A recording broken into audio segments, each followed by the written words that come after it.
माशरा, मईशत, media, मजहब और मां।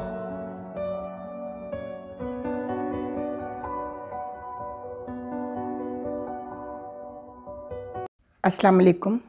चैनल M5 से नसरीन हुसैन परवेज़ ताज़ियती गुफ्तगू के दूसरे हिस्से में आपके सामने है।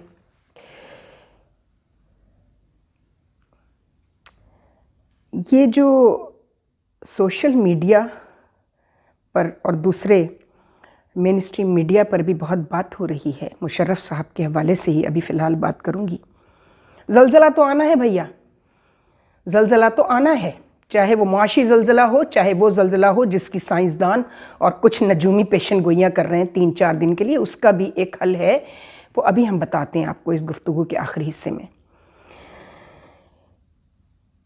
एक साहब थे जो जज थे, वक़ार सेठ, जिस ज़लालत का उन्होंने मुज़ाहरा किया, मुल्क तोड़ने वाले भुट्टो के लिए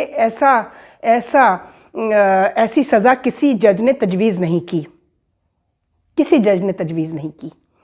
हम उस सज़ा के हक़ में नहीं थे जो भुट्टो साहब को दी गई। वो उनकी जिस्मानी सज़ा थी, वो इसके हक़दार न थे। वो सियासी मुजरिम था भुट्टो, उसको सियासी सज़ा मिलनी चाहिए थी। लोगों में उसको एक्सपोज कर दिया जाता और फिर लोग ख़ुद अपने बैलेट बॉक्स के ज़रिए उसको उसके जराइम का मज़ा चखाते। यही सियासी सज़ा होती है। लेकिन बदकिस्मती है, तीनों एक्टर्स शेख मुजीब, इंदिरा गांधी और भुट्टो तबई मौत ना मर सके और अपने अपने अंजाम तक पहुँचे। और तीनों की औलादें भी, वो औलादें जिनके लिए उन्होंने ये नाम कमाने की और ये कोशिश की थी, लेकिन बहरहाल ये नहीं कहा जा सकता कि उन्होंने पैसा भी कमाया था इसमें, नहीं। उनकी इक़्तिदार की भूख और हीरोशिप, भुट्टो साहब ने हीरोशिप के लिए और इक़्तिदार के लिए, शेख मुजीब ने बंगालियों से खराज तहसीन वसूल करने के लिए, लेकिन फिर उन्हीं बंगालीज़ ने शेख मुजीब का जो हशर किया वो सबके सामने है। फिर उसी इंडियन सिख ने मिसेस इंदिरा गांधी का जो हशर किया और उनके बच्चों के साथ जो कुछ हुआ वो सबके सामने है। मगर मजाल है कि किसी ने इबरत हासिल की हो। तो सोशल मीडिया पे एक ख़ातून हैं, मैं बहुत कभी कभी उनको देखती थी, वो हर वक्त फ़ौज के ख़िलाफ़ बातें करती रहती हैं, जर्नैलों के ख़िलाफ़ बातें करती रहती हैं। मैं समझी ये कोई गुल बुखारी उनका नाम है। उनके साथ एक दूसरे ऑपरेटर बैठे हुए हैं, फ़नकार, उनका नाम है क़य्यूम सिद्दीकी। इंतहाई ज़लालत का उन्होंने सबूत दिया दोनों ने, और मज़हर अब्बास को भी रगड़ डाला, जिसके मज़हर अब्बास के जर्नलिज्म एथिक्स के, जर्नलिस्टिक एथिक्स के पैर तक भी ये नहीं पहुंच सकते दोनों। वो अब्दुल क़य्यूम सिद्दीकी जो यूनियन पॉलिटिक्स में नवाज शरीफ के पैरों में बैठता है आजकल और उनका पेड मुलाजिम है, और गुल बुखारी के लिए भी कहा जा रहा है। लेकिन फिर मैंने उसकी हिस्ट्री पता की, जो लोग उनको जानते थे, कि वो एक जर्नैल की बेटी थी और उसके बाप को बड़ी पुरस्रार मौत लाहौर इंटरकॉन्टिनेंटल में हासिल हुई थी। मौत की वजह इसलिए नहीं बताई जा सकी कि वो इंतहाई सुना है कि सुना है। ये बयानिया है कि वो आए तो थे, अपने मैस में ठहरते थे, ये लोग जनरल थे, मेजर जनरल थे वो, गुल बुखारी के वालिद। इंतहाई शर्मनाक वजह थी कि उनको होटल में वो ठहरे थे, इंटरकॉन में। और ऐसे लोग जब अपनी जगह के बजाय 5 स्टार होटल्स में ठहरते हैं तो उसकी वजह क्या होती है? जो समझदार और अक्लमंद लोग हैं और जो इन सारे तमाशों को जानते हैं उनको मालूम है। तो उन्हें ऐसी इज़्ज़त की मौत नसीब नहीं हो सकी जैसी मुशर्रफ साहब को हुई है। किसी मुतासिब जज के फैसले से मुशर्रफ साहब की इज़्ज़त पे कोई हर्फ नहीं आया। फरमाती हैं कि उसको तो कब्र से निकाल के एहतसाब होना चाहिए। अब ये खातून कौन है सुन लीजिए। बहुत बहुत ज़्यादा बोलती हैं ये सोशल मीडिया ग्रुप्स के ऊपर। पहले ये मीडिया बैठक पर भी थी, फिर वो और उन्हीं जैसी वो मारवी सरमद, वो औरत मार्च वाली क्लास है ये। इन खातून की शादी भी जनरल रफ़ाकत के बेटे से हुई। फिर उनके करतूत जब खुलने लगे तो उसने कहा अब हम साथ नहीं रह सकते। मोहतरमा जिनके साथ फ़रार हुई थी, फ़रार होने के बाद खबर भी छपवा दी और एक जाली पुलिस स्टेशन में रिपोर्ट भी करा दी कि उनको अगवा कर लिया गया है, जबकि हकीकत ये थी कि वो इंग्लैंड भाग गई और वहाँ जाकर कहा कि मेरा शौहर मुझे मारता है, मुझे असाइलम दिया जाए। ये रस्म डालने वाली पहली गुलबुखारी ही थी। उसके बाद अब हम बहुत लोगों को देखते हैं और मुझे अफसोस होता है कि हमारी सुपर पावर जो है वो जेन्युइन लोगों को तो वीज़े रिजेक्ट कर देती है, लेकिन पॉलिटिकल असाइलम भी दे देती है यहाँ से लूट मार करके भागने वालों को, जैसे कि नवाज शरीफ साहब को दिया और उनकी बेटी मरियम को दिया। और ये ख़वातीन का वो तो शुक्र है परवेज़ मुशर्रफ ने मुख्तारा माई के बाद ये सारा वुमन राइट्स की NGOs को अच्छे तरीके से एक्सपोज कर दिया था। एक वजह ये भी है इन औरतों की मुशर्रफ साहब से दुश्मनी रखने की और उनके ख़िलाफ़ वॉमिट करने की। तो ये हैं ये गुलबुखारी, और इंशाअल्लाह मुझे उम्मीद है कि उनको भी इज़्ज़त की मौत नसीब नहीं हो सकेगी और ना ही क़य्यूम सिद्दीकी साहब आपको। फरमा रहे हैं मज़हर सिद्दीकी ने तो कुछ, मज़हर अब्बास ने तो कुछ भी नहीं कहा। मज़हर अब्बास तो कभी ना इस तरफ होते हैं ना उस तरफ होते हैं, ना पॉजिटिव होते हैं ना नेगेटिव होते हैं। एक ट्रू जर्नलिस्ट जो होता है, ट्रू जर्नलिज्म में बिलीव करने वाला, वो नेगेटिव पॉजिटिव नहीं होता, वो हक़ाइक़ को बयान करता है। मज़हर अब्बास के तर्जियों से आज तक किसी को इख्तलाफ नहीं हुआ, चूँकि इन लोगों ने पगड़ियाँ उछालने और पैसे लेकर लोगों को सोशल मीडिया पे बदनाम करने का नाम जर्नलिज्म समझ लिया है। अफसोस क़य्यूम सिद्दीकी पर है, जो अच्छे बड़े अखबार से वाबस्ता थे, लेकिन अब उनका जो कंडक्ट सामने आ रहा है वो सिर्फ फ़ौज को बदनाम करना, और किससे पैसे लेके वो ये करते हैं वो भी मालूम है सबको। उनके स्पॉन्सर भी शरीफ ख़ानदान हैं, मरियम साहिबा हैं, उनके वालिद हैं। और मज़हर अब्बास वो शख्स है जिसके दो भाई, दोनों बहुत बड़े अखबारात के एडिटर्स हैं, डायरेक्टर हैं जियो न्यूज़ के, अज़हर अब्बास और ज़फ़र अब्बास।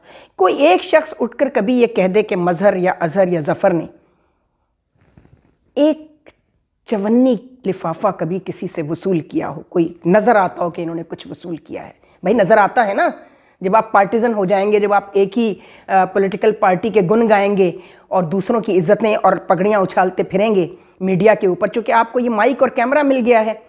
उससे पहले जिनके पास कलम होता था वो कलम बेचते थे। इस तरह के लोग, जिसे येलो जर्नलिज्म कहा जाता है, वो यही है, ये इलेक्ट्रॉनिक येलो जर्नलिज्म है। अब आइए, उनके एक और भाई हैं जनरल अतहर अब्बास, उनका भी कुछ ना कुछ वास्ता मीडिया से रहा है, DG ISPR थे। कोई नहीं कह सकता कि जनरल अतहर अब्बास से किसी ने कोई कि उनको कभी पार्टिजन, उन्होंने अपना प्रोफेशनल जॉब जो था वही किया, he was spokes person of the army, उन्होंने बस वही काम किया, उन्होंने वहीं तक रखा अपने काम को। तो जनाब अली, अब आप सब लोग होशियार हो जाइए, चूँकि अल्लाह के कहर को आवाज़ दे रहे हैं आप सब लोग। अय्यूब खान के साथ क्या किया तुम लोगों ने? वो तुम्हारा मोहसिन है, उसकी वजह से जितनी इंडस्ट्री बनी थी बस वही बनी, जो एक डैम बना था बस वही बना। और उसी शख्स को जो ज़ाती हैसियत में भी भुट्टो का मोहसिन था, उसको कुत्ता कहकर उतारा, जिसे डैडी कहता था। यानी भुट्टो ऐसा शख्स था जो अपने बाप को भी कुत्ता कह सकता है, उसमें इतनी सलाहियत थी। तो आज मुशर्रफ साहब के जो गलतियां हैं, हर हाकिम से गलतियां होती हैं, और चूँकि हाकिम की गलती जो होती है वो बड़ी गलती में शुमार होती है, चूँकि उससे वो कौमी गलती जो होती है वो उससे सब मुतासिर होते हैं, कौम मुतासिर होती है।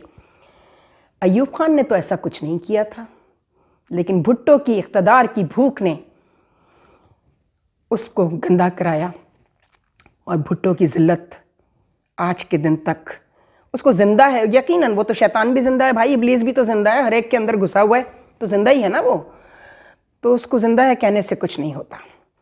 गुलबुखारी एंड क़य्यूम सिद्दीकी, आपको शर्म नहीं आती जो लूट लूट के पैसा यहाँ से वो टिकटें ब्लैक करने वाला आसिफ जरदारी, और ये भी तो महाजिर है ना, नवाज शरीफ भी तो जाती उम्रा अमृतसर के महाजिर है ना। ये इन्होंने जितना लूट मार दोनों ने की है, बिलियंस ऑफ डॉलर्स, अगर ये आप वापस ले आए मुल्क में तो ये IMF का कज़िया ही ख़त्म हो जाए, लेकिन नहीं लाएंगे, चूँकि इनकी भी तो सरपरस्ती कहीं ना कहीं हो रही है। तो वो याद रखें जो इनकी सरपरस्ती कर रहे हैं, अल्लाह का भेजा हुआ ज़लज़ला इतना शदीद होगा कि जिन औलादों के लिए अपनी नई नस्लों के लिए तुमने जो पैसा जमा किया है, कुछ भी ना रहे। जब वो रहेंगी नहीं तो फिर क्या रहेगा? और जलजला क्या इंग्लैंड से दूर है? क्या जलजला दुबई से दूर है? अल्लाह का अजाब क्या किसी ज़मीन या किसी रियासत से मुंसलिक थोड़ी होता है। वो तो जब आप हद से आगे निकल जाते हैं तो फिर आपके साथ ये होता है। तो उस वक्त के लिए तैयार रहिए। और मुशर्रफ साहब का एहसान कराची पर बहुत है, बहुत उनके डेवलपमेंट हुई, लोकल गवर्नमेंट का निज़ाम, कश्मीर के हवाले से कारगिल में उनकी जो गलतियां हैं। मैंने टीवी 1 पर, न्यूज़ 1 पर डॉक्टर दानिश के साथ एक 40 मिनट्स का सोलो प्रोग्राम किया था, जब सबकी ज़बानें बहुत खुल रही थी। और उस शख्स की भी जब खुली, जो 10 कोर का कोर कमांडर था जमशेद गुलजार, उसने जियो पर बैठकर जब अपनी गलती तो बताई नहीं, तुमने क्यों उस वक्त हाँ की? तुमने क्यों उस वक्त नहीं कहा मुशर्रफ साहब से कि ये कारगिल में जो कुछ हो रहा है? जबकि कारगिल के बारे में जो टेक्निकल चीज़ें हैं वो नसीम ज़हरा की किताब से भी आप पढ़ सकते हैं। और ख़ुद नसीम ज़हरा, सरताज अजीज़, ये लोग इंडिया का विज़िट किया था इन्होंने, उसी दौरान में उन्होंने कहा था इंडियंस ने कि it was such a intelligent move. हम सोच भी नहीं सकते थे कि पाकिस्तान का कोई सिपह सलार इतना इंटेलिजेंट मूव करेगा। लेकिन उसके बाद जो कुछ हुआ, यानी कारगिल से लाशें भी वापस नहीं ला सके, कारगिल में मौजूद सियाचिन पे फ़ौजियों के साथ जो हुआ वो भी एक बहुत अलमनाक, और उसका इल्ज़ाम तो नहीं, यकीनन वो एक ऐसी गलती थी मुशर्रफ साहब की जो उनके सर थोप दी गई। जबकि ये गलती नवाज शरीफ, ये सियासी गलती थी। जनरल मजीद मलिक ने बताया था नवाज शरीफ साहब को, उन्होंने पूछा था जनरल मजीद मलिक से, उस क्लिप में मौजूद है, मैं अब उसको ऑन एयर करूँगी, 40 मिनट्स का क्लिप है। और डॉक्टर दानिश ने वो जमशेद गुलजार का इंटरव्यू करके उन्होंने खुद बताया उस क्लिप में कि मैंने रखा हुआ था। लेकिन जब वो मेरा क्लिप ऑन हुआ तो हर ज़बान बंद हो गई, चूँकि लोगों को हक़ाइक़ तक हमारे मीडिया के जो एंकर्स हैं इनको नहीं मालूम थे। मैं आज ये बता दूं आपको कि मुशर्रफ साहब के दौर में सबसे ज़्यादा जुल्म मेरे साथ उस वक्त हुआ जब मुझे बलूचिस्तान फेंक दिया गया। Out of all government norms, government का कैबिनेट डिवीजन का ऑर्डर है कि no single woman will be posted out of her parent station. उसके बावजूद इलेक्शन कमीशन के क्लर्कों ने, जिसमें एक सेक्रेटरी बनकर बैठा हुआ था कुमर दिलशाद, और उसका एक दोस्त था यहाँ पर जो सेक्टर इंचार्ज था ISI का, लेकिन अल्लाह ने उसको वो सज़ा दी है कि जब मैंने उसकी कंप्लेन की और उसको रेड हैंडेड पकड़ लिया कि ये रिपोर्टर पार्टी करता है, और मुझे बलूचिस्तान इसलिए फेंका गया था कि मैं परेशान होकर रिज़ाइन कर दूं, तो मैंने नहीं किया। मैं चैलेंजेस को एक्सेप्ट करके फेस करने वालों में से हूँ। तो इस पर फिर कभी गुफ्तगू होगी कि ऐसा नहीं है कि हमारे साथ जुल्म नहीं हुआ, but I can't wash my dirty linen on roads. ये हमारे लोग हैं। हम जब अपनी गलतियों को माफ़ कर सकते हैं, सियासी गलतियों को माफ़ कर सकते हैं, तो हम फौजी की गलती को माफ़ करने को क्यों तैयार नहीं हैं? वो फरिश्ते नहीं हैं, दे आर ह्यूमन बींग्स। हम जहाँ से पैसा लेकर हमारे जो मास्टर्स हैं वो आपसे फ़ौज को गालियाँ दिलवा रहे हैं। और अभी जो इमरान खान साहब हैं उनका खुलकर IMF को, हम इस पर IMF पर अगला प्रोग्राम करेंगे चूँकि IMF की टीम अभी मौजूद है, कि क्या सामने आया है जो पेट्रोल रोज़ रोज़ बढ़ाया जा रहा है, किसने साइन किया था वो मुआहदा। यानी इमरान खान साहब की तारीफ में कहा जा रहा है कि IMF की टीम कह रही है कि इमरान खान को बुलाओ जब तक वो साइन नहीं करेंगे। शबर जैदी साहब का स्टेटमेंट है कि उनको बुलाना पड़ेगा, क्योंकि ये इमरान खान के दिनों में ये मुआहदे साइन हुए थे और वो कमिटमेंट्स ऑनर नहीं की गई थी। इस पर हम बात करेंगे। ज़रा और डिटेल्स आ जाएं, IMF की टीम यहाँ से चली जाए और देखें क्या बनता है। खुदा हाफिज़। अफसानाए हस्ती हम अपने आका को सुनाए जाते हैं। अफसानाए हस्ती हम अपने आका को सुनाए जाते हैं। उम्मीद लगा